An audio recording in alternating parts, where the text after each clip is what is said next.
આ કલિયુગમાં આ પૃથ્વીમાં દીકરીઓને વેચવા લાગ્યા છે. વેચવી એટલે મારા વાલા શબ્દો ઉપર ધ્યાન રાખજો. એવું નથી કે તમે તમારી દીકરીઓને વેચી નાખો છો 2 લાખમાં, 5 લાખમાં, 10 લાખમાં. એ શબ્દ અહીંયા નથી. વહેંચવીનો અર્થ એ થાય છે કે અત્યારના કલિયુગમાં મા બાપ એમ જોવે છે કે જેના સાથે અમે પરણાવીએ છીએ એનો પોતાના નામનું ઘર છે. આવો પહેલો પ્રશ્ન. બીજો પ્રશ્ન, એને ગાડી છે.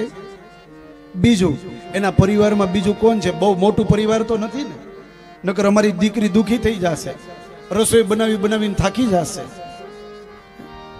એના ઘરમાં 1 જ જણ છે, 2 જ જણ છે, 3 જણ જ છે? આવું જોવે છે. અને બહુ પૈસાવાળા હોય ને, બહુ માભાવાળા હોય ને, એને દીકરી આપે છે. આ પણ દીકરી વેચી કહેવાય. અત્યારના સમયમાં લોકો પૈસાને જોવે છે, મૂર્તિયાને નથી જોતા. એટલે ભાગવતજીમાં ટકોર કરી છે કે તરુણી પ્રભુતા ગે હે શાલકો બુદ્ધિદાયક કન્યા વિક્રયણો લોભાત દંપતી નામ ચકલકનમ. દીકરીઓને વહેંચવા લાગ્યા છે.